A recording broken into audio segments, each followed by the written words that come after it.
जिससे वगैरह और यीशु मसीह की अधिक नाम में सब होते लोगों को खुशी देता हूँ। गीत गाया, चलता चला, या कहाँ पीछे नहीं, आगे आगे ही चलना है ना। मुझे जीवन हमेशा आगे को है, कभी भी पीछे को नहीं। मैंने इसराइल के बारे में ऐसा एक बात सुना है कि मानव वो लोग लड़ाई के लिए जाने के समय में वो लोग मानव पहले जो तुरंगी फूकता था, बाद में वो लोग ड्रम बजाता है। ड्रम बजाना मतलब जैसे अभी कहीं एकदम रेडी होना है तो उसके लिए ड्रम बजाता है, और मार्च करना है तो आगे बढ़ने के लिए ड्रम बजाता है। तो भी जब दुश्मन ने उसमें वो व्यक्ति को पकड़ा तो उन्होंने बोला अगर पीछे जाना पड़ेगा तो उन्होंने बोला उसके लिए नहीं होगा, क्योंकि पीछे जाने का सवाल ही नहीं। पीछे जाने के लिए एक मानव सिस्टम हमारे पास नहीं है, हम हमेशा आगे बढ़ते हैं, है ना। ये प्रयोग अगर इसराइल पुराना नियम के इसराइल का बात ऐसा है तो नया नियम का है ना। नए नियम का मंडली के बारे में प्रभु यीशु मसीह के शब्दों में कहा गया तो लूका का सुसमाचार उसका 9 अध्याय का 62 वचन में है ना। प्रभु बोलता है जब जो कोई अपना हाथ मल पर रख कर पीछे देखता है वो परमेश्वर के राज्य के योग्य नहीं। देखा जाने के बाद तो छोड़ो, देखने के बाद अगर पीछे मुड़ कर देख भी लिया तो वो परमेश्वर के राज्य का योग्य नहीं। प्रियो, मैं एक बात आपको बताना चाहता हूँ। कल भी हमने देखा प्रभु ने कैसे हमको बचाया, है ना। महान सर्वशक्तिमान परमेश्वर ने हमें खींच कर निकाला। अब देखो साधारण डीडी में हमारा उद्धार नहीं होता प्रियो, खींच कर निकाला। हम लोग ऐसा भयंकर बंधन में था, और मानो बाकी सारा स्वर्ग दूध सोचेगा तो भी नहीं आ सकता, स्वयं परमेश्वर ने खींच कर निकाला। आप देखो है, इसलिए है ना प्रभु में आने के बाद, प्रभु का मुलाकात मिलने के बाद एक बात मैं आपको बताना चाहता हूँ, उस विश्वास में कभी कमजोर नहीं होने देना। क्योंकि इब्रानियों के पत्री में मतलब विश्वासियों का एक बड़ा लिस्ट बताने से पहले 10 अध्याय का 38-39 वचन में एक शक्ति चेतावनी है। मेरा धर्मी जन विश्वास से जीवित रहेगा, और यदि वह पीछे हट जाए तो मेरा मन उससे प्रसन्न न होगा। देखा, मेरा मन उससे प्रसन्न नहीं होगा, पर हम हटने वाले नहीं। हाँ देखा, हम हटने वाले नहीं, नाश हो जाए, विश्वास करने वाले हैं कि प्राणों को बचाए। हाँ प्रियो, बहुत बड़ी बात है। हमारे जीवन में, आत्मिक जीवन में कभी भी पीछे जाने का प्रियो जरूर, बहुत तूफान आएगा, आंधी आएगा, बहुत लहर आएगा, लेकिन कभी पीछे नहीं जाना प्रियो, कभी भी पीछे नहीं जाना। क्योंकि मतलब इस पीढ़ी में उतार पाए हुए लोगों के जैसा धनी लोग और कौन है? इतना मूल्यवान लोग है ना। अगर उसका महत्व अगर हमने नहीं जाना, सही प्रकाश उसका प्रकाश पे अगर नहीं बढ़ेगा, कितना दुखदायक बात है। कल हमने बहुत से बात देखा। हम वापस वो वचन को पढ़ेंगे, रोमियो 8 अध्याय का 1 वचन, उसका शुरुआत। अब जो मसीह यीशु में है बस उन पर दंड की आज्ञा नहीं। प्रियो, अभी जो मसीह यीशु में है, अभी भी हमें ये बात को परखना है ना। देखो कई बार लोग परखता नहीं, हमारे जीवन में परखने का कितना जरूरी बात है। परखो मैं मसीह में है क्या, क्योंकि मसीह जीवन एकदम विश्वास की यात्रा है। जब दूसरा कुरिन्थी 13 अध्याय का 5 वचन में, दूसरा कुरिन्थी अपने आप को परखो, विश्वास में हो कि नहीं।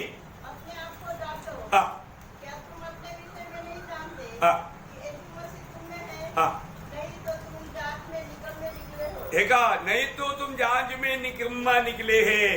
देखो इसका मतलब आपको मालूम है, कई लोग अपने जीवन को परखते नहीं। प्रभु में आने के बाद आज भी एक व्यक्ति को एक सच्चा पवित्र जीवन बिताने का उत्साह नहीं है, तो जांचने के टाइम मालूम पड़ेगा, है ना। कई विश्वासी लोग क्या है, मौका मिल गया तो घर में बैठ के टीवी भी देखेगा, पिक्चर भी देखेगा, उनको बाइबल पढ़ने के लिए इच्छा नहीं, टीवी देखने के लिए उत्साह है। जांच में निकम्मा निकला। देखा, वो व्यक्ति प्रभु को त्याग चुका है, उसको डर नहीं।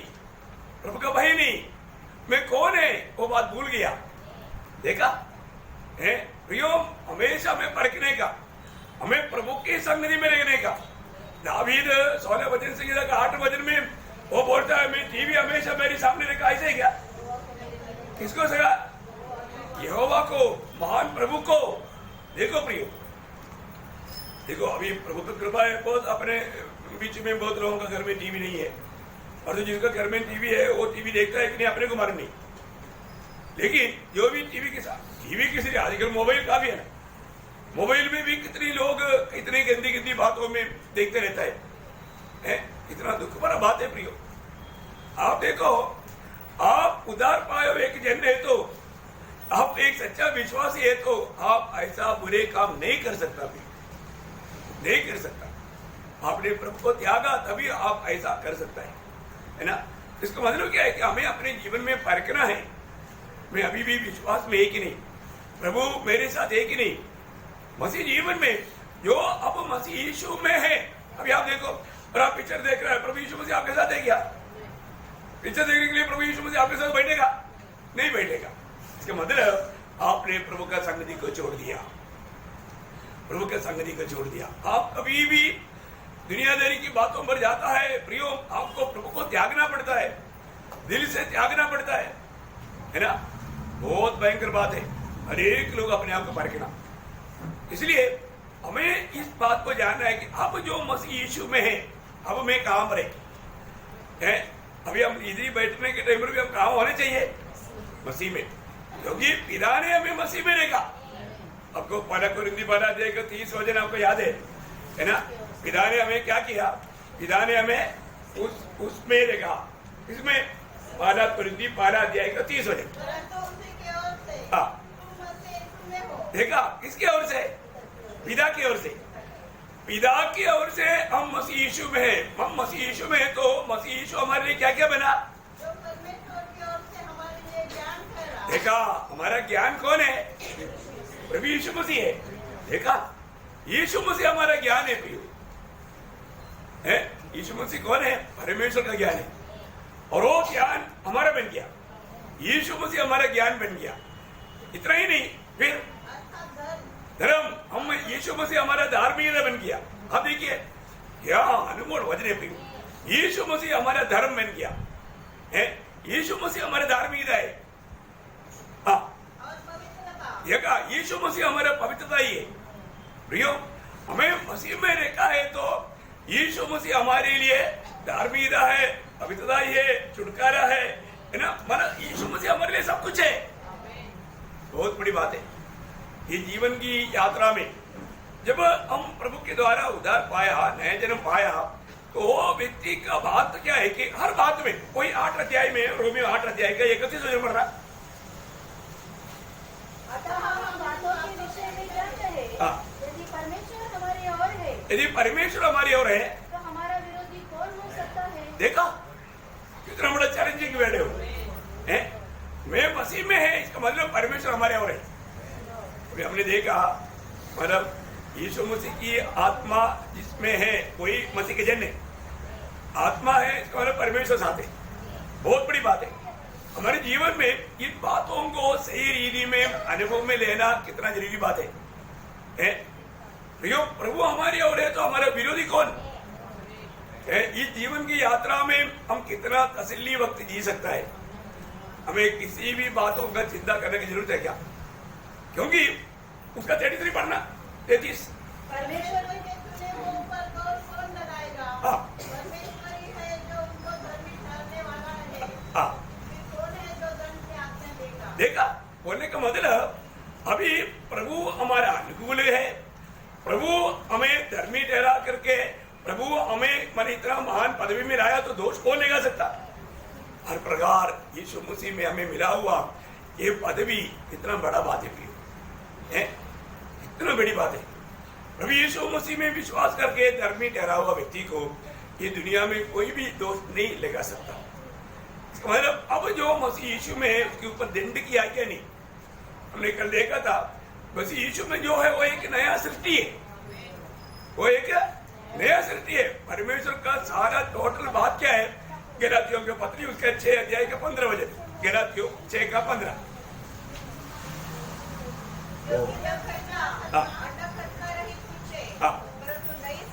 नया सृष्टि, देखा, नया सृष्टि।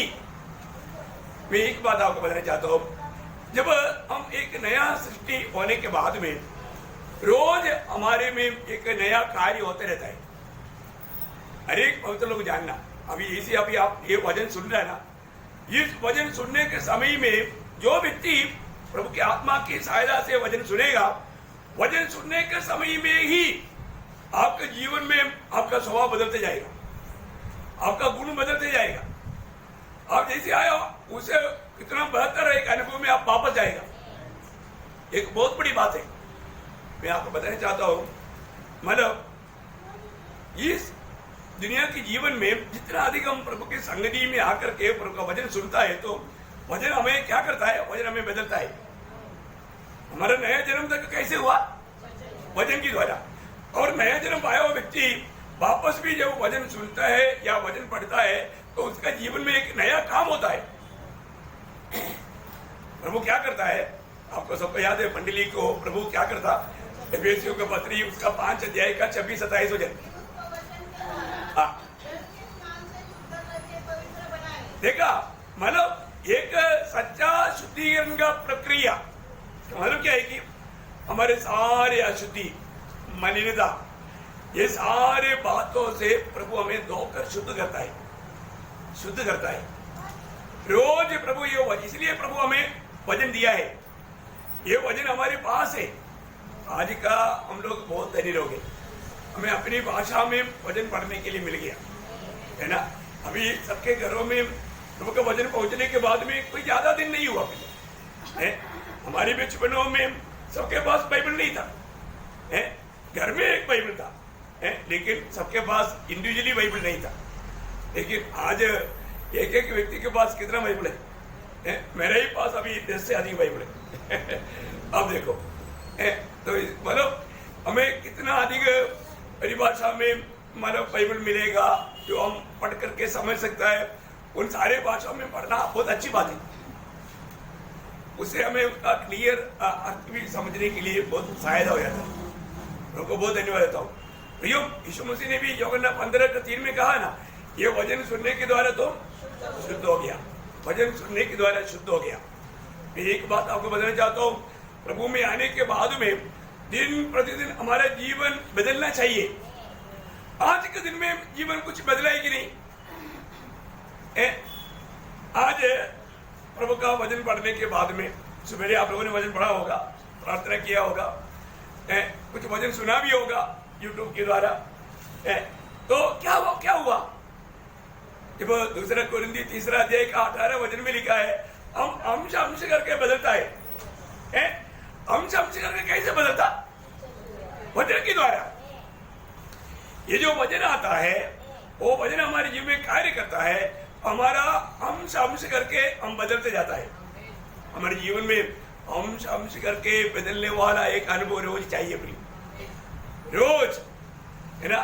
हम लोग मतलब एकदम ये दुनिया में शरीर के द्वारा जन्म पा करके शरीर के रीति में जीते हुए, भाव में जीते हुए हमारा स्वभाव इतना बिगड़ गया था, परंतु प्रभु ने हमें नया जन्म के द्वारा पूरा बातों को बदल दिया। तो भी जब तक हम शरीर में रहता है, तब तक कई प्रकार का कम्युनिटी हो सकता है ना। आपको मैं बताऊं, बाइबल में हमारा 3 प्रकार का मनुष्य है। 3 प्रकार का मनुष्य बोलेगा तो एक है स्वाभाविक मनुष्य, जब 1 कोरिन्थी उसका 2 अध्याय का 14 वचन। परंतु शारीरिक मनुष्य परमेश्वर की आत्मा के साथ बातें ग्रहण नहीं करता, क्योंकि वे उसके दृष्टि में मूर्खता की बातें हैं, और न वह उन्हें जान सकता है, क्योंकि उसकी जात आत्मिक रीति से होती है। ये कौन है? ये मानव जिनको सिर्फ शरीर में जन्म हुआ और जो नया जन्म नहीं हुआ, नया जन्म नहीं हुआ।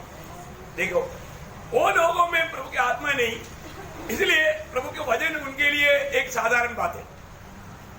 आज भी शायद डुबकी भी लिया होगा, और जिसका नया जन्म नहीं हुआ, वो प्रभु के उपस्थिति में आकर के बैठने के टाइम पर वजन पर उनका ध्यान नहीं दिया गया। वो आया बस वजन सुन रहा है पर तो कुछ भी समझता नहीं। क्यों नहीं समझता? हाँ, वो स्वाभाविक लोग है, उनका नया जन्म नहीं हुआ, उनका उद्धार नहीं हुआ। शायद उसने मतलब किसी के कहने के अनुसार तुम डुबकी लेगा तो स्वर्ग जाएगा करके किसी ने बोला होगा। वो बात सुन करके डुबकी लिया पर उसका नया जन्म नहीं हुआ। वो अवस्था में रहने वाले लोग भी बहुत है, मंडलियों में ऐसे बहुत लोग हैं।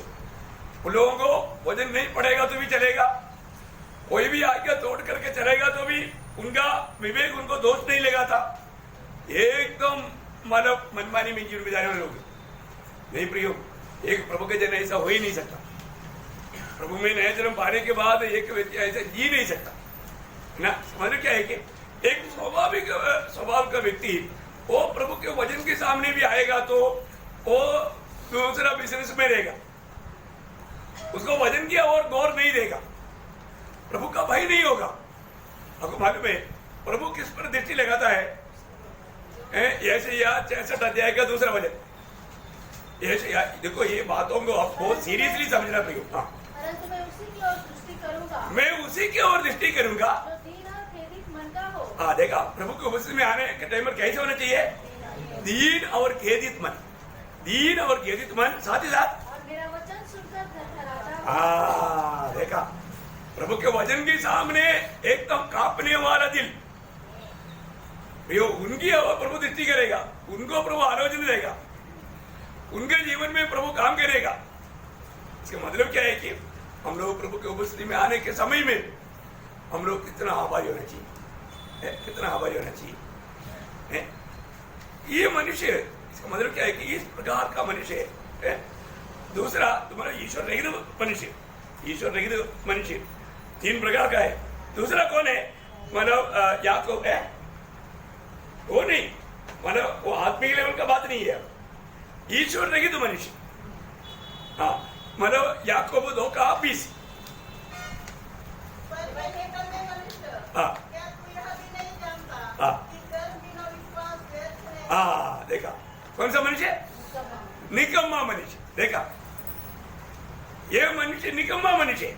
वो भी बोलता है हमको भी प्रभु में विश्वास है, हमें भी यीशु मसीह में विश्वास है, परंतु वो भी नया जन्म पाया हुआ नहीं, क्योंकि विश्वास है करके बोलता है लेकिन उसके अनुसार जीता नहीं, उसके अनुसार जीता नहीं। भैया, विश्वासी व्यक्ति का जीवन कैसे होना चाहिए? है वो प्रभु ने हमें दिया हुआ आदर्श पर होना चाहिए। एक व्यक्ति मैं विश्वासी हूं करके बोलना तक बड़ा जिम्मेवारी की बात है। एक व्यक्ति विश्वासी है तो कैसे चलना चाहिए? वचन के अनुसार। यीशु मसीह ने हमें बताया वो मार्ग में, नहीं तो अपने विश्वासी बोल करके कितना बड़ा अपने आप को और दूसरे को भी धोखा देता है। मैं एक साधारण व्यक्ति नहीं, मैं एक विश्वासी है।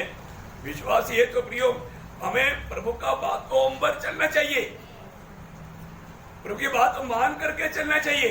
प्रभु का बात नहीं मानता और अपने आप को विश्वासी बोलेगा तो उसका कुछ मूल्य है नहीं, वो एक धोखा है। तो इसलिए उसको बोलता है निगम्मा मनुष्य। उसको एक नाम दिया, निगम्मा मनुष्य, क्योंकि वो विश्वासी बोलता है पर तो विश्वास का जीवन की यात्रा नहीं है, विश्वास का जीवन की यात्रा नहीं। एक विश्वासी में यीशु मसीह जीना चाहिए और यीशु मसीह का थोड़ा भी स्मेल नहीं। अभी गलातियों 2:20 में पौलुस ने क्या बोला था? आखिरी बात गलातियों 2:20। और मेरे लिए अपने आप को दे दिया। हाँ, मैं अभी आगे को जो जी रहा है वो विश्वास से जीता है बीच में है। हाँ, और मैं शरीर में आज जो जीवित हूँ हाँ, तो केवल उस विश्वास से जीवित हूँ देखा, केवल उस विश्वास से जीवित हूँ जो परमेश्वर के पुत्र पर है। हाँ, देखा है, प्रभु में विश्वास करके जीवन बिताने वाला एक जीवन का एक बड़ा गवाही है प्रिंस पौलुस। यही है प्रिय, हमारे जीवन में मैं विश्वासी है तो मुझ में प्रभु जीना चाहिए। ऐसा नहीं है मैं अपने आप को विश्वासी बोल करके धोखा देता है, क्योंकि वहां पर प्रभु का महिमा नहीं होता। और एक तीसरा एक मनुष्य रोमियो 7 अध्याय का 24 वचन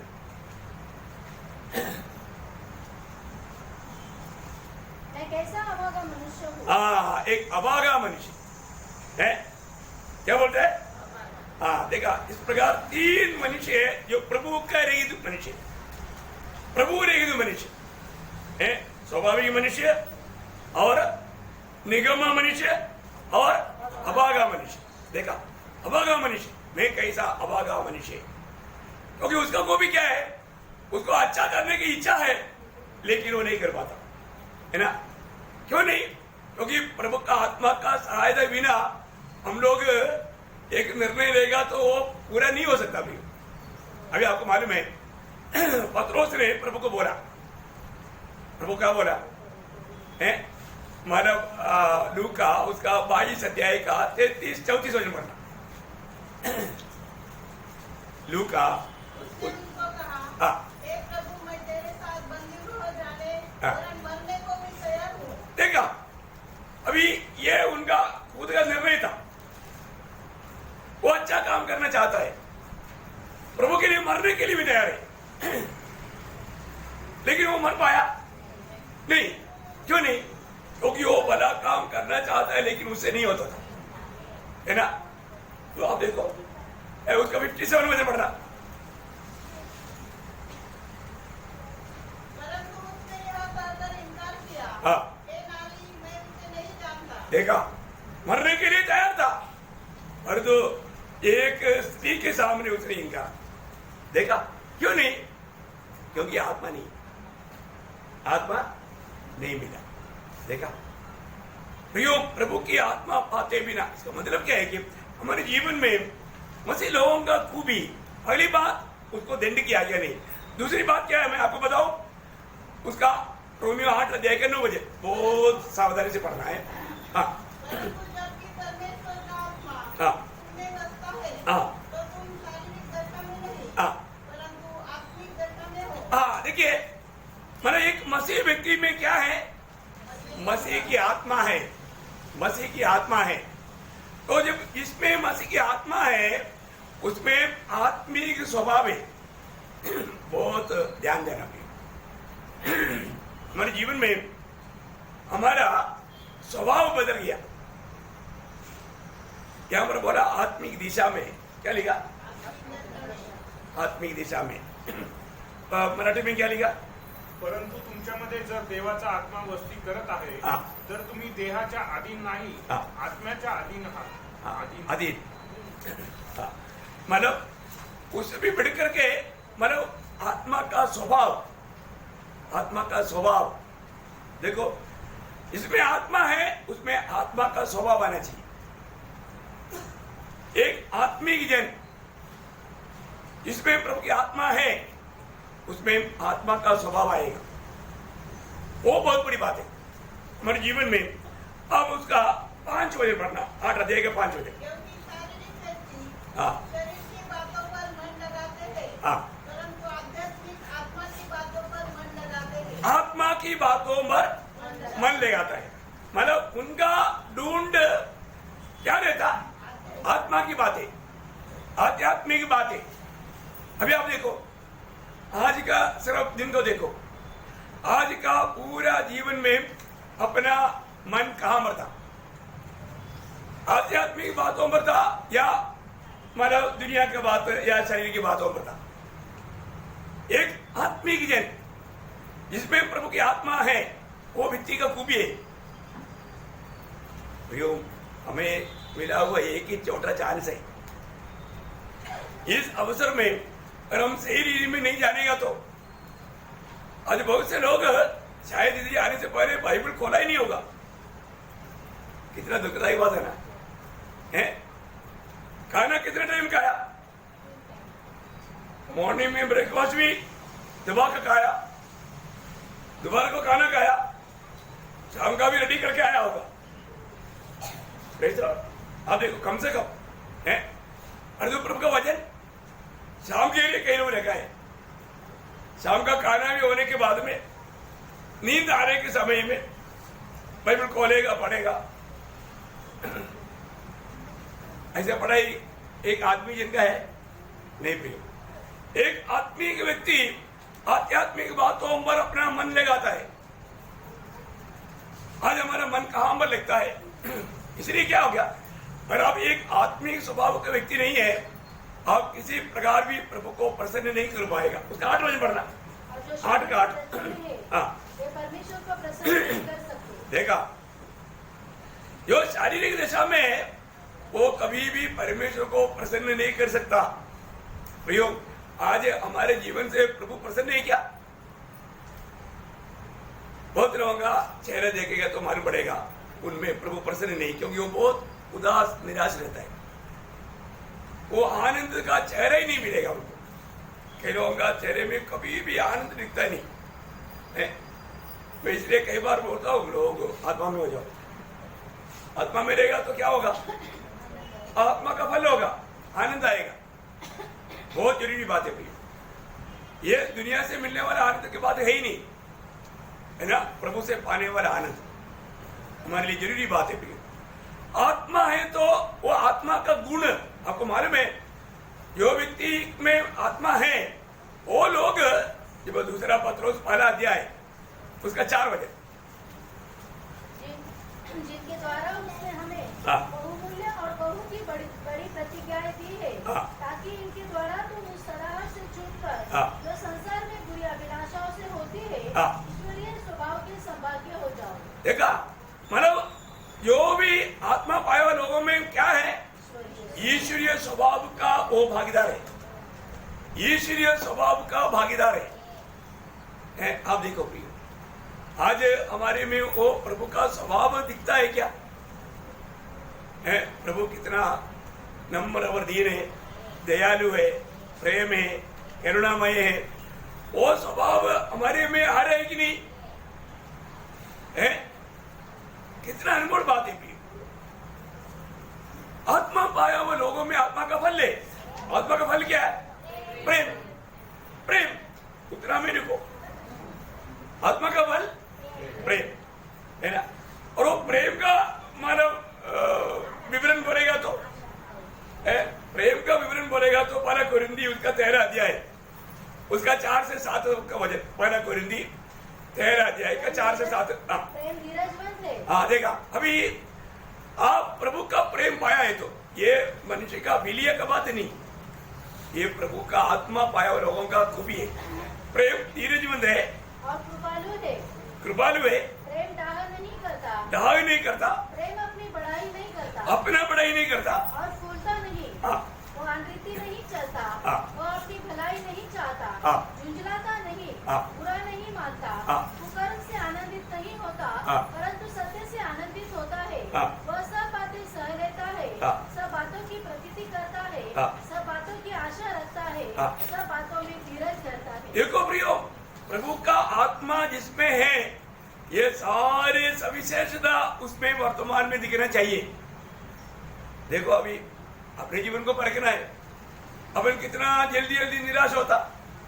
इसका मतलब क्या है कि हमें परखना है क्या प्रभु की आत्मा मुझ में नहीं है क्या?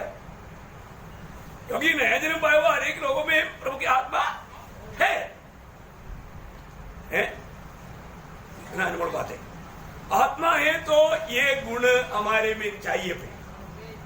ये कोई मैं बोला ना, एक हमारा स्वभाव को अच्छा बनाने की परिश्रम हमें करने का जरूरत नहीं। हमें आत्मा का अधीन होना है, आत्मा में भरना है। आत्मा का ये स्वभाव वैसे हमारे में होना चाहिए भाई।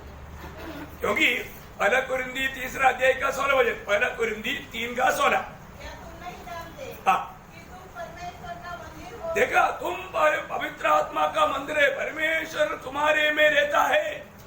देखो आगे, और परमेश्वर का आत्मा तुम्हें वास करता है। प्रियो, नया जन्म पाया हुआ हर एक लोग हमें अपने आप को जानना है कि मैं परमेश्वर का मंदिर है, प्रभु का मंदिर है। आप सोचो, है प्रभु का मंदिर है, प्रभु की आत्मा हमारे में रहता है। बहुत बार लोग ये बात का समझ भी नहीं रखते। प्रभु मेरे साथ है, प्रभु मुझ में रहता है। देखिए, मैं इसलिए आपको बताना चाहता हूं, आप जब उस तैयारी के साथ आप प्रभु की उपस्थिति में आने के समय में आप आत्मा का अधीन नहीं बनोगे, आपको इस आत्मिक बात को सही रीति में आप समझ नहीं पाओगे। आज बहुत लोगों के जीवन में इसलिए सही प्रकार आत्मिक उन्नति नहीं हो रहा है, क्योंकि पहला योगन्ना दूसरा 2:27 वचन, पहला योगन्ना 2:27। परंतु तुम्हारा वह अभिषेक हाँ। जो उसकी ओर से किया गया हाँ। तुम्हें बना रहता है हाँ। और तुम्हें इसका प्रयोजन नहीं कि कोई तुम्हें सिखाए। देखा, मानो ये पवित्र आत्मा, मैं आपको बताना चाहता हूँ, मैं आपको जो भी बात यहाँ से वचन आपके ओर भेज रहा है, उसका आत्मिक गहराई में आपको ले जाने वाला कौन है? पवित्र आत्मा है। मैं आपको हर एक वचनों का इतना विश्लेषण नहीं दे रहा हूँ, लेकिन आत्मा में अगर आप रहेगा तो उसका सही विश्लेषण वो प्रकाश प्रभु की आत्मा आपको देगा। देखा है ना? उसी में रहने वाले व्यक्ति में ये आत्मा का अभिषेक का काम चलता है। ये बहुत गहरा बात है, दुनिया ये प्राप्त नहीं कर सकता। यीशु मसीह इधर ही रहने के टाइम पर भी यूहन्ना का सुसमाचार में उसका 14 अध्याय का 17 वचन में कहा, यूहन्ना 14:17, अर्थात सत्य का आत्मा हाँ। जिसे संसार ग्रहण नहीं कर सकता, संसार ग्रहण नहीं कर सकता, संसार को नहीं मिल सकता। देखा, ये आत्मा सिर्फ प्रभु ने चुने हुए लोगों के लिए ही था, है ना? नए जन्म पाया हुआ एक लोगों में प्रभु की आत्मा है। हमें अपने आप को पार कर देखना है। मेरे जीवन में मतलब मैंने प्रभु की आत्मा पाने के बाद में उस आत्मा की द्वारा सिखाए जाने वाला या सीखने वाला एक अनुभव मेरा है क्या है? हर एक बात अगर आपको मैं बताता हूँ, कोई भी बात मुझे कभी भी कोई भाग अगर समझ में नहीं आया, मैं और भी मानो पहले आत्मा में भरता हूँ, भरने के बाद में फिर मैं खोल के उसको पढ़ता हूँ ना, उसका बराबर प्रकाश मिलता है, बराबर प्रकाश मिलता है। उस समय में एकदम उसका सही व्याख्या मिल जाता है, सही अर्थ मिल जाता है ना? कहीं भी अगर हम गलत भी समझा तो आत्मा उसको एकदम बराबर समझाएगा। प्रियो में प्रभु से सीखने का कितना जरूरत बात है ना? उसके लिए पवित्र आत्मा हमारे साथ रह करके हमें अगुवाई करता है। हमें प्रभु की आत्मा के द्वारा उन बातों को सीखने की जरूरत है। जब एक व्यक्ति प्रभु की आत्मा में चलेगा तो उनके आत्मीय जीवन की उन्नति के लिए रोज वो पूरा प्रयास करेगा। नहीं तो मतलब उसका मिला हुआ बुलाहट को उन्होंने एक प्रकार नष्ट कर रहा है, क्योंकि उसका एक सच्चा मतलब प्रकाश है। दूसरा पत्रोस 1 अध्याय में 5 से 11 तक का वचनों में आप पढ़ेगा तो क्लियर मिलेगा। बहुत बातें हैं, इतना टाइम नहीं है, लेकिन फिर भी आप थोड़ा जल्दी मैंने उसको पढ़ करके देखना। इस कारण तुम सब प्रकार का यज्ञ करके देखो, एक आत्मिक यज्ञ का बात है। प्रभु की आत्मा पाया वो लोग आत्मिक उन्नति में बढ़ते रहता है, आत्मिक उन्नति का कार्य करता है, और कैसा पूरा प्रयास करके मतलब हमारा प्रभु में आने के बाद में हमारे जीवन का लक्ष्य क्या है? बहुत उत्साह के साथ हम क्या क्या करता है? अपने विश्वास पर सद्गुण, हाँ। और सद्गुण पर समझ, हाँ। और समझ पर संयम, हाँ। संयम पर धीरज, हाँ। और धीरज पर भक्ति, हाँ। और भक्ति पर भाईचारे की प्रीति, हाँ। और भाईचारे की प्रीति पर प्रेम बढ़ाते जाओ। हाँ, देखा, ये सारे बात यहाँ पर बोला हुआ हर एक बात हमें दिन प्रतिदिन क्या करना चाहिए? बढ़ना चाहिए, बढ़ना चाहिए। अभी हमारे शरीर में कई अंग है, हम जन्म होने के समय में हमारा अंगुली ऐसा था क्या? नहीं, लेकिन वो जैसा बाकी शरीर बढ़ा उसके अनुसार वो भी बढ़ा। हम जन्म लेने के समय का नाक रहेगा तो अभी कैसे रहेगा? कितना खराब रहेगा, है ना? वो सब बढ़ता है। ऐसा यहाँ पर बोला हुआ ये 8 बात हमें प्रतिदिन बढ़ने चाहिए। वहां पर ऐसा एक मानव शब्द आया, कौन सा वचन में? 8। यदि ये बातें तुम्हें वर्तमान रहे, देखा कैसे रहे? सिर्फ कुछ दिन के लिए नहीं, वर्तमान में रहे हैं, वर्तमान में रहे हैं। बहुत बड़ी बात है प्रियो, ये बातें तुम्हें वर्तमान में रहे हैं। एक बात आपको बताता हूँ, हमारे जीवन में ये वर्तमान में है क्या है? कितने दिन हो गया ये बात को थोड़ा परख करके। यहाँ पर बोला हुआ 8 बातें, और एक बार पढ़ेंगे उसको। इसी कारण तुम सब प्रकार का यज्ञ सके। सब प्रकार का अभी विश्वासियों के लिए शक्ति चेतावनी है, सब प्रकार का यत्न का, मतलब इस बात के लिए आपको बहुत प्रयास चाहिए। अभी मतलब नए लोगों को क्या है, ये सुनने नहीं देगा है? अभी क्या होगा, आराम से सुना देगा। भजन सुनने के टाइम पर नींद आएगी, कहाँ पर आया लोगों को मालूम नहीं। युद्ध तो अभी भी है मंडलियों में, अभी अच्छा है इधर ही कहीं खिड़की के पास नहीं बैठा, नहीं तो गिर जाएगा, मर जाएगा है। आपको मालूम है प्रभु का वचन, जो लोग वास्तव में प्रभु को चाहता है उनको सुनने नहीं देगा, वचन सुन करके उसको समझने नहीं देगा, अमल करने नहीं देगा। कई लोगों का लक्ष्य कुछ और रहता है। मेरे को, मैं कई बार देखता है ना, वचन सुनाने के टाइम पर कई लोग बुक में माना फूल बनाते रहते हैं। देखो इधर वचन चल रहा है, वो मतलब नोटबुक में कुछ बना रहा है और उनका ध्यान पूरा फूल बनाने में। अब देखा है कितना दुखे हुए, उनको समझता नहीं कि मैं कहां पर। प्रियो, सब प्रकार का प्रयास करके, पहले बात विश्वास है, विश्वास में मैं रोज है बैठना चाहिए। आज मेरा विश्वास कहां तक बढ़ रहा है, क्योंकि आपको मालूम है विश्वास बिना कोई भी परमेश्वर को, आप प्रभु को प्रसन्न नहीं करना, ये शैतान का लक्ष्य है। आप यदि सच्चा विश्वासी जीवन बिताएगा तभी प्रभु प्रसन्न होगा। तो आपको विश्वास में चलने नहीं देना, विश्वास में बढ़ने नहीं देना, ये शैतान का लक्ष्य है। क्योंकि विश्वास में कब बढ़ेगा, जब हम वचन सुने या वचन पढ़ने के टाइम पर भी ध्यान से पढ़े, दिल लगा कर पढ़े। आज कई लोग पढ़ने के बाद में वो लोग क्या पढ़ा वो लोग जल्दी भूल जाता है। प्रियो, हमें सब प्रकार का प्रयास करके हमें विश्वास में बढ़ना, विश्वास में बढ़ने का अवसर अभी ये वचन सुनने के टाइम है, विश्वास में बढ़ना। फिर देखा प्रियो, हमारे में क्या गुण होना चाहिए, सत्य गुण, सच्चाई का गुण है ना। आपको मालूम है जो परमेश्वर को नहीं मानता वो लोग प्रभु की दृष्टि में कौन है, मूर्ख है। कौन है, बाइबल में ऐसा कम से कम 10 प्रकार का मूर्ख है। कितने प्रकार का, 10 प्रकार का। आपको मालूम, जल्दी जल्दी बोलेगा आप लोग, थोड़ा मानो ज्यादा विस्तार से बोलने के लिए टाइम नहीं। वचन संहिता 14 अध्याय का पहला वचन। मूर्ख ने अपने मन में कहा है। देखा, मूर्ख ने अपने मन में कहा। कौन कहा, क्या कहा, कोई परमेश्वर है ही नहीं। क्यों ऐसा क्यों सोच रहा है वो, वे बिगड़ गए, हाँ उन्होंने काम किए हैं। देखा, उनको अपना गिने हुए काम करना है, इसलिए वो बोलते हैं परमेश्वर नहीं। परमेश्वर है करके मानने वाला गिने हुए काम नहीं कर सकता। समझ में आया। परंतु प्रभु ने उसको क्या नाम दिया, मूर्ख। देखा, मूर्ख, नंबर 1 मूर्ख, क्योंकि बोलता है परमेश्वर है ही नहीं।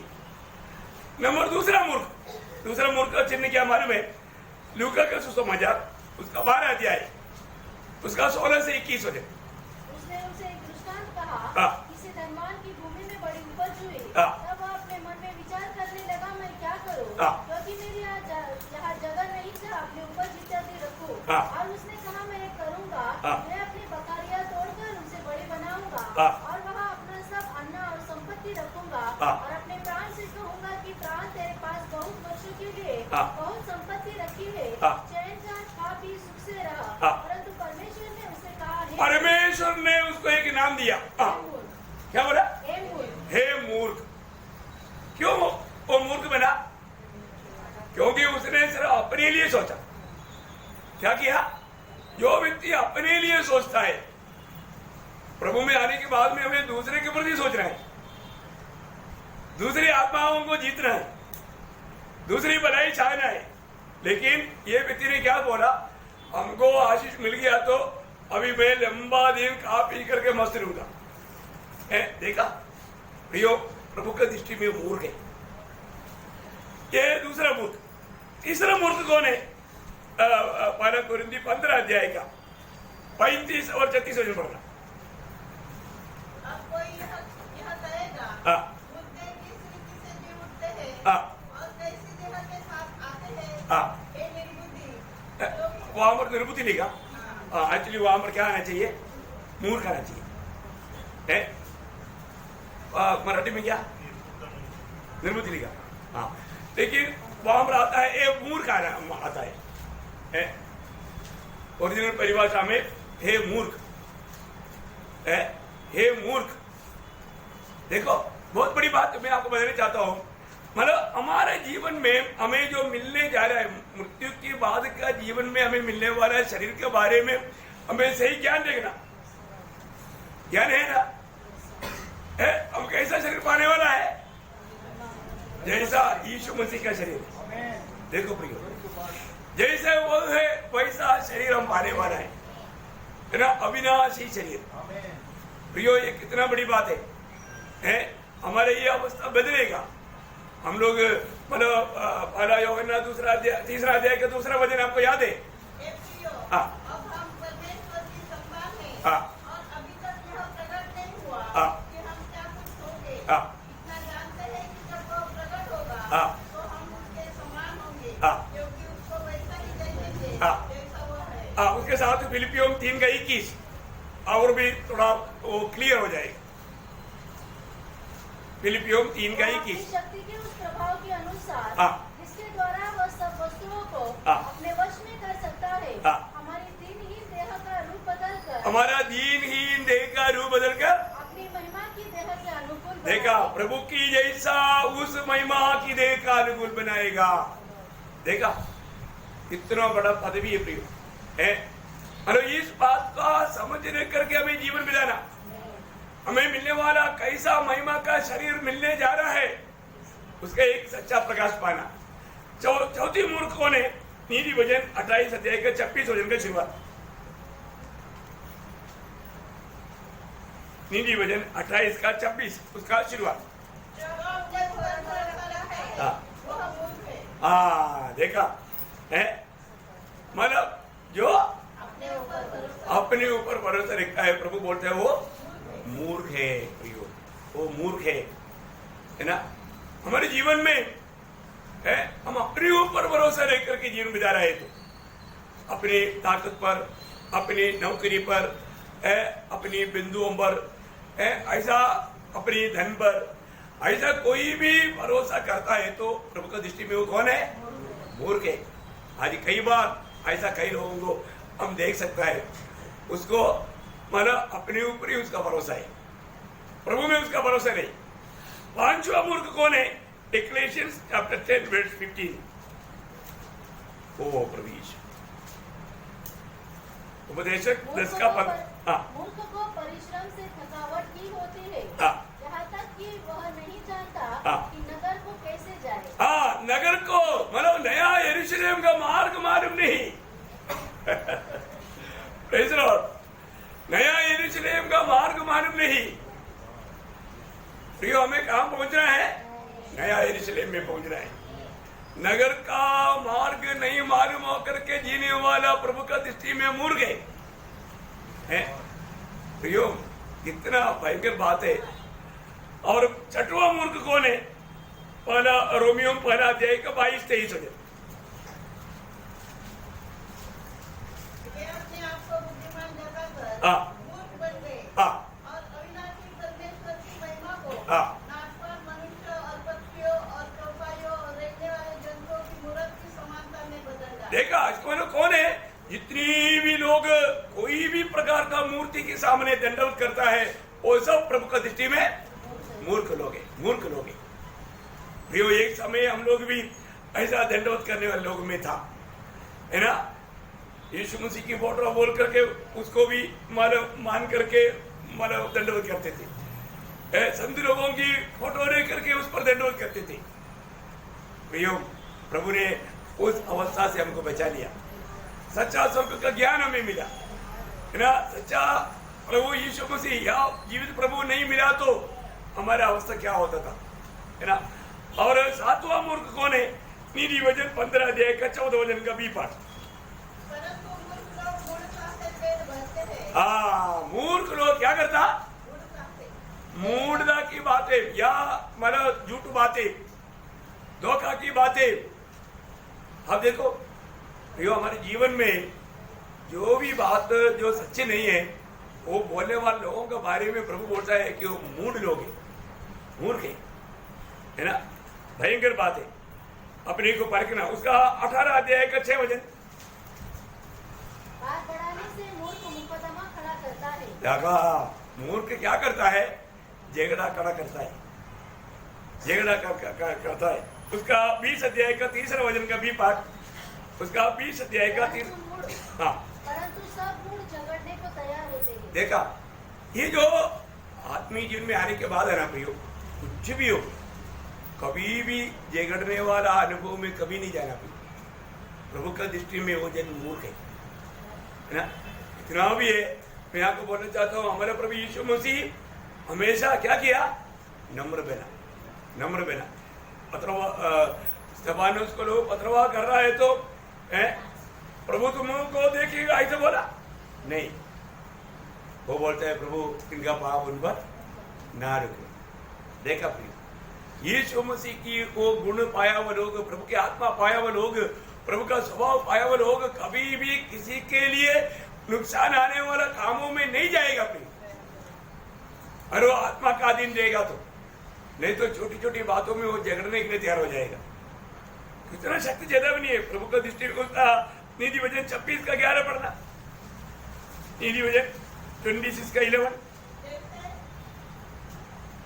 जैसे कुत्ता अपनी छाट को चाटता है, हाँ। वैसे ही मूर्ख अपनी मूर्खता को दोहराता है। देखा, मूर्ख अपना मूर्खता को दोहराएगा। बोलेगा प्रभु में आने के बावजूद भी वो वापस अपना पुराने स्वभाव में चले जाएगा। प्रियो, ऐसा सभी लोग प्रभु का दृष्टि में मूर्ख है। आज प्रभु की दृष्टि में हमारा अवस्था क्या है? और 8वां मूर्ख कौन है? नीति वचन उसका 15 अध्याय उसका 5 वचन का शुरुआत। नीति वचन 15 अध्याय का 5 वचन का शुरुआत। मूढ़ अपने पिता की शिक्षा का तिरस्कार करता है। हाँ, देखा है क्या करता? हाँ, देखा, मन अपना पिताजी अच्छा बात भी बोलेगा तो है, पिताजी अच्छा बात भी बोलेगा तो तिरस्कार करता है, तिरस्कार करता है। देखा, प्रभु का दृष्टि में वो मूर्ख है। अपने माँ बाप का जो भी बात तिरस्कार करने वाला व्यक्ति, वो दुनिया का कितना भी ज्ञानी क्यों ना हो, परंतु परमेश्वर का दृष्टि में वो मूर्ख है। कितना बात है ना। और 9वां मूर्ख कौन है? इक्लेशियंस चैप्टर 7 वर्स 9। अपने मन में उतावली से क्रोधित न हो, हाँ। क्योंकि क्रोध मूर्खों ही के हृदय में रहता है। हाँ, तो क्या है? क्रोध करने वाला। क्रोध करने वाला कौन है?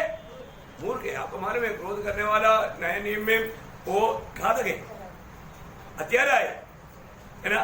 जब नीति वचन उसका 27 अध्याय का 3 वचन, नीति वचन पत्थर तो भारी है और हाँ। बालू में बोझ है, हाँ। परंतु मूर्ख का क्रोध उन दोनों से भी भारी है। बाप रे देखा, वो वचन वाला आपको क्या सिखाता है भैया, क्या बताता है? मूढ़ का बात मानो ये पत्थर उड़ा के बड़ा एक पहाड़ उड़ा कर ले जाता है, उसे भी भारी है बोलते। कितना बात है ना, प्रभु का वचन कितना सुंदर है। आखिर 10वां मूढ़ कौन है? लूका उसका 11 अध्याय का 39 से 41। समझने के लिए उतना वचन पढ़ा रहा हूं। लूका 11 अध्याय का 39 से 41। प्रभु ने उससे कहा, हाँ। हे फरीसियों, हाँ। कटोरे और थाली को ऊपर ऊपर से तो मानते हो, हाँ। परंतु तुम्हारे भीतर अंधेर और दुष्टता भरी है। हाँ। हे निर्बुद्धियों, हाँ। जिसने बाहर का भाग बनाया, हाँ। क्या उसने भीतर का भाग नहीं बनाया? वहां पर भी निर्बुद्धि लिखा, लेकिन वहां पर भी मूर्ख आना चाहिए। मतलब तो वहां पर मतलब उनको प्रभु हे मूर्ख करके बोलता है, मूढ़, ठीक है ना। वही तो बात है। बोले का अर्थ हमारे अंदर हृदय में कैसे होने, कल भी हमने देखा यीशु मसीह को प्रभु मानकर अपने हृदय में पवित्र करो। देखो, एक उदार पाए हुए व्यक्ति एक विजयी जीवन बिताने के लिए, आपको मालूम है हमारा सबसे अधिक ध्यान देने वाला भाग कौन सा है? हमारा हृदय है। क्योंकि नीति वचन 4 का 23 आपको याद है, सबसे अधिक क्या करना? अपना हृदय का रक्षा करना। क्योंकि वहां पर कुछ भी ऐसा बात आने नहीं देना, ना कोई नफरत कड़वाहट प्रवेश करने नहीं देना। क्यों? क्योंकि हमने यीशु मसीह को अपना प्रभु मान करके दिल में पवित्र किया, मतलब दिल प्रभु के लिए अलग किया हुआ है। बहुत बड़ी बात है ना। पवित्र करने का अर्थ क्या है? प्रभु के लिए अलग करना। हमारे दिल में प्रभु को छोड़ करके और कोई बात को जगह नहीं। यीशु मसीह ने हमारे लिए अपने आप को पवित्र किया, बोलने का अर्थ है हमारे लिए अपने आप को अलग किया, अलग किया। नहीं समझा? उसी प्रकार अभी हमारे दिल में हमने यीशु मसीह को प्रभु मान करके पवित्र किया, तो मतलब प्रभु के लिए संपूर्ण रीति में अपना दिल छोड़ दिया। वो दिल में और कोई बात आने नहीं देना, आने नहीं देना प्रिय। तो ऐसा लोगों को ही प्रभु अपना महिमा के लिए इस्तेमाल करेगा। ओके, अभी रोमियो में वापस आएंगे। रोमियो उसका तीसरा बात क्या है कि जो व्यक्ति मानव प्रभु में है, वो व्यक्ति का तीसरा पद भी उसका रोमियो 8 अध्याय का 14 वचन। इससे जितने लोग परमेश्वर के आत्मा से चलाए चलते हैं, वे ही परमेश्वर के पुत्र हैं। हाँ, देखा प्रियो, यहाँ पर भी ये बात को जरूर गहराई से समझना प्रियो। कौन परमेश्वर का पुत्र है? अभी हमको सबको मालूम है, जब यूहन्ना का सुसमाचार 12 अध्याय का 12 वचन में हम पढ़ता है, जितने भी लोग प्रभु यीशु मसीह पर विश्वास किया उन्हें में परमेश्वर का संतान होने का अधिकार मिला। और तो हुआ क्या? सिर्फ अधिकार मिला, हुआ ही क्या है? देखो, अभी प्रभु ने बोला तुम जाकर के सारे जाति के लोगों को चेले बनाओ। चेले बना ही क्या? बना, उस बात का प्रूफ क्या? हम प्रभु का चेला बना, उसका प्रूफ क्या है? यूहन्ना 15 अध्याय का 8 वचन।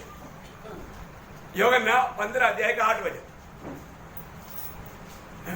मेरे पिता की महिमा इसी से होती है हाँ। कि तुम बहुत सा फल लाओ, हाँ। तब तुम मेरे चेले ठहरोगे। देखा, तब चेला ठहरेगा। क्या समझा?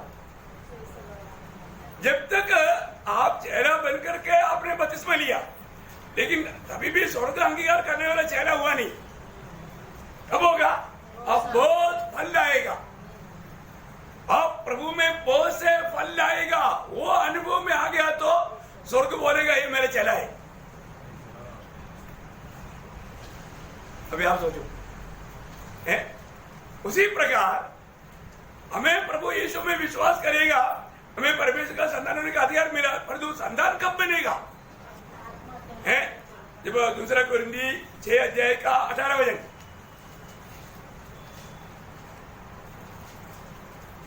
और मैं तुम्हारा पिता हूँगा और तुम मेरे बेटे और बेटियां होगे। यह सर्वशक्तिमान प्रभु परमेश्वर का वचन है। ये कब का बात है? प्रभु का बात तो मानने की बात है। मतलब 16 वचन से हम लोगों ने पिछले दिन में भी देखा था, मैं इसलिए पूरा नहीं पढ़ाया। ओके, प्रभु के बात को मानकर चलने वालों की बात है। तब मैं मेरा बच्चा होकर मैं ग्रहण करेगा, बोला मैं ग्रहण करेगा। अभी यहाँ पर प्रभु का वचन कहता है, जितने लोग आत्मा की चलाए चलता है वे ही, वो प्रयोग आप देखना, वापस पढ़ना उसको, रोमियो 8 का 14। इसलिए कि जितने लोग परमेश्वर के आत्मा के चलाए चलते हैं, हाँ, वे ही परमेश्वर के पुत्र हैं। हाँ, अभी देखिए हम कैसे चलते हैं आज है? आज हमारा जीवन यात्रा कैसा है? आत्मा की चलाए चलता है क्या? आत्मा कहने के अनुसार हम चल पाता है क्या? अब जैसा एग्जाम्पल बोलेगा तो प्रभु यीशु मसीह के जीवन हमारे लिए सबके लिए एग्जाम्पल है। लूका 4 अध्याय का 1 वचन। लूका 4 का 1। फिर यीशु पवित्र आत्मा से भरा हुआ हाँ। यरदन से लौटा हाँ। और 40 दिन तक आत्मा के सिखाने से हाँ। जंगल में फिरता रहा। वापस पढ़ना, दूसरा परिभाषा में पढ़ना। येशू पवित्र आत्म्याने परिपूर्ण असा यार्देनीपासून परतला हाँ, आणि त्याला आत्म्याने 40 दिवस रानात नेले। आत्मा ने, आत्मा उसको मरीसर में लेकर गया, ऐसे है ना? ओके ओके, मेरे को समझ में नहीं आया भाषा। हाँ, मतलब आत्मा कहाँ लेकर गया? जंगल में। कौन लेकर गया? आत्मा ने। यीशु मसीह सो इच्छा से गया क्या? नहीं ना। रोमियो सॉरी प्रेरितों का 8 अध्याय का 29 वचन। तब आत्मा ने फिलिप्पुस से कहा, हाँ। निकट जाकर इस रथ के साथ बोले। कौन लेकर गया? आत्मा। प्रियो, प्रभु की आत्मा पाया, आत्मा में नया जन्म पाया, इतना काफी नहीं मैं एक प्रभु का बेटा है करके कहने के लिए। आत्मा हमको ले चलना है। एक और अनुभव पढ़ करके अभी फिलहाल बंद करेगा उसका प्रेरितों का में से 20 उसका 22 वचन में प्रेरित पौलुस के एक अनुभव। अब देखो हाँ। मैं आत्मा में बंधा हुआ यरूशलेम को चाहता हूँ। देखा, मैं आत्मा में बांधा हुआ बोलेगा तो एकदम मुझे प्रभु की आत्मा खींच कर ले जा रहा है। देखा है प्रियो, ये बात बहुत गहरी बात है। हम लोग प्रभु में आ गया, इसलिए दंड की आज्ञा किसको नहीं। रोमियो 8 का 1 और एक बार वो पढ़ेगा उसकी आखिरी बात। हाँ हाँ, क्योंकि हाँ देखा यहाँ पर भी विषय क्या आया? जो व्यक्ति प्रभु में आने के बाद आत्मा पाया, आत्मा को अरेस्ट करके अपने कॉर्नर में बैठा दिया, ऐसा है? ऐसा है क्या? नहीं, हमें आत्मा का अधीन बनना भी, आत्मा हमें अगुवाई करना। देखो पवित्र आत्मा हमको कैसे क्या अगुवाई कर रहा है, ये बात को मतलब हमें सुनना चाहिए, उसके अनुसार चलना भी चाहिए। आज हम देखता है कि आत्मा का वाणी सुनने वाले लोगों की संख्या बहुत कम होते जा रहा है। आज के दिन पवित्र आत्मा ने अगुवाई किया क्या? आज के दिन आत्मा की अगुवाई से चल पाया क्या? रोज हमें चलना चाहिए भाई, रोज हमें चलना चाहिए। आत्मा का कहने के अनुसार चलना। हर एक बातों में आत्मा पाया हुआ लोग आत्मा में इच्छा जानना और आत्मा की आज्ञा के अनुसार चलना जरूरी बात है। और वचन कहता है जितने लोग आत्मा की अगुवाई में चलता है वही परमेश्वर का संतान है। एकदम प्रूफ करके बताता है। हमें मिला हुआ एक बड़ा पदवी है परमेश्वर का संतान। और तो कौन है परमेश्वर का संतान? हाँ, जो बुद्धि में चलता है वो नहीं, जो आत्मा के अनुसार चलता है। हमने सिर्फ 3 बात देखा। पहली बात, हमें दंड की आज्ञा नहीं। दूसरी बात, हम आत्मा का स्वभाव हमारे में है। तीसरी बात, आत्मा में हम चलने वाला है। ये सब नए जन्म पाए हुए लोगों का अनोखा पदवी है। अभी और 4 बात है, प्रभु का आगमन नहीं हुआ तो कल आपको बताएंगे। आइए अपने आगे बंद करें।